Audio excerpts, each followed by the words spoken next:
Ola a todas e benvidas a Canle. Agardo que esteades super ben. Eu son Laura e hoxe apetecíame falarvos da concepción de hormonas masculinas e femininas. Antes de comezar co vídeo, quería contarvos unha cousa. Se me seguides por Instagram xa o saberedes, pero quería contalo igual por aquí. O caso é que Samaín é unha das miñas celebracións favoritas e estou preparando unha serie de vídeos un pouco máis especiais e cunha temática de terror. Para un destes vídeos quería contar algunhas historias propias sobre experiencias terribles relacionadas coa menstruación. Incluirei algunha miña persoal, pero tamén quería deixarvos participar. Podedes enviarme as historias que queirades contar tanto por Instagram como por correo. Está todo na caixiña de descripción. Por suposto, todo vai ser anónimo, pero creo que pode ser un vídeo moi divertido e diferente, así que vos animo a participar.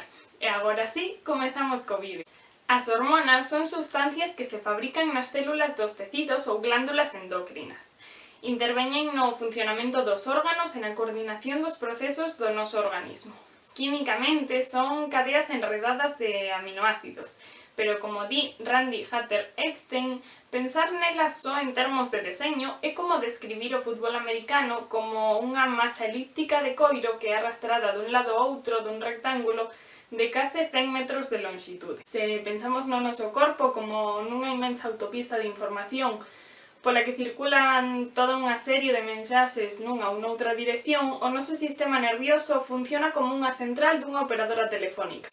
Contén cables que deben estar enchufados tanto á fonte como ao obxectivo para así poder transmitir sinais. Pero as hormonas son unha historia completamente diferente. Son lanzadas dende unha célula situada nunha parte do corpo e acadan obxectivos moi afastados sen necesidade de conexión algunha.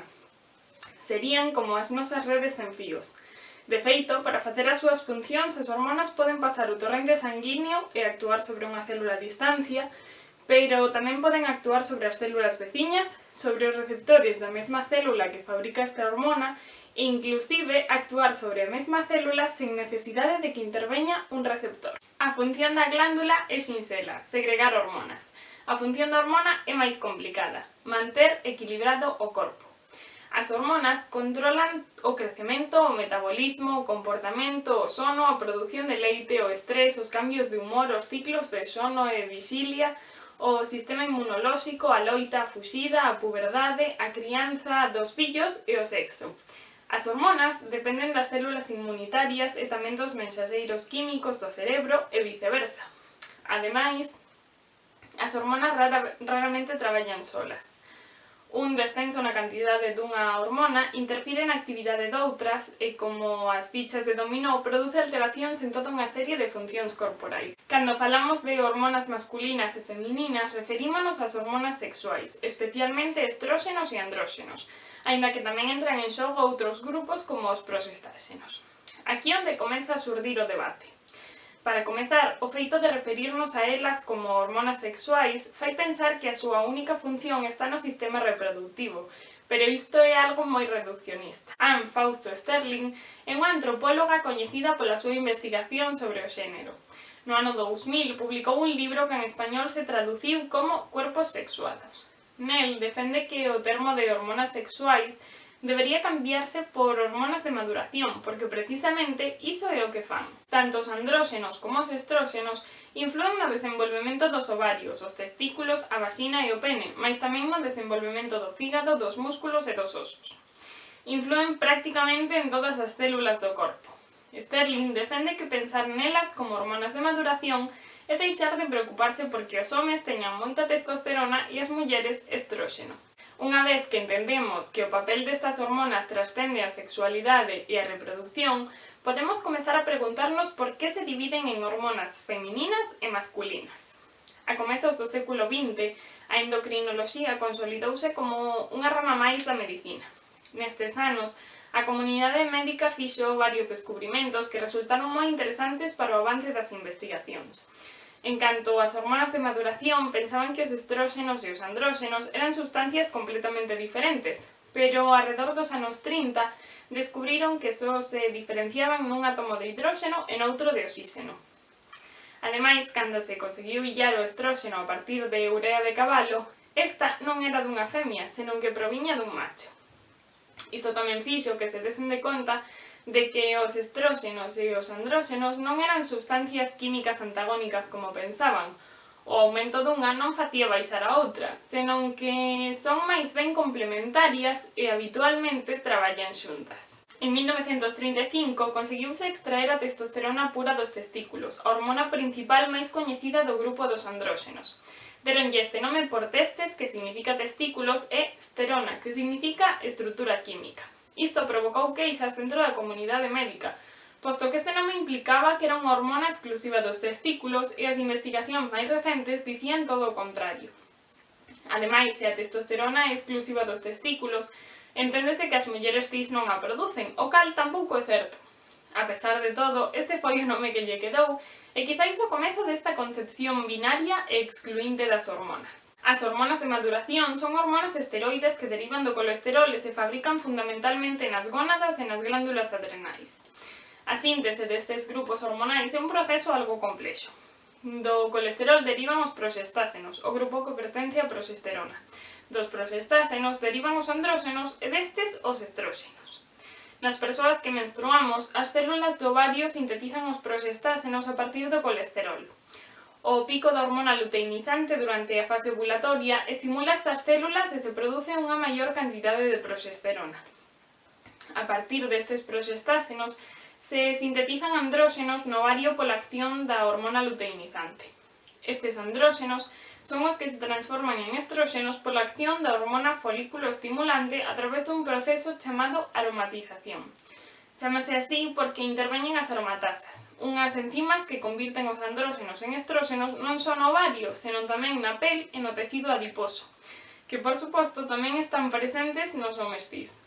Se ben é certo que os andróxenos teñen unha maior predominancia nos homes cis e os estróxenos nas mulleres cis, ambos grupos hormonais son necesarios para o correcto funcionamento do organismo.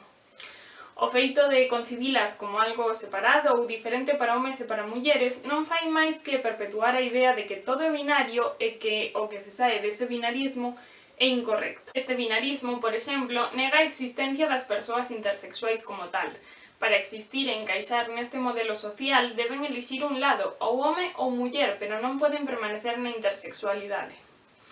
Alén da tensión interna que isto leva, tamén hai que recordar a cantidade de cirurxías totalmente innecesarias que se levan a cabo en bebés cuxos xenitais internos ou externos non se adaptan á norma. Deste xeito, se extirpan gónadas elixindo un sexo e un xénero para un bebé que aínda non tivo oportunidade de cuestionarse e sen saberse cando medre este sexo, este xénero que escolleron será o seu.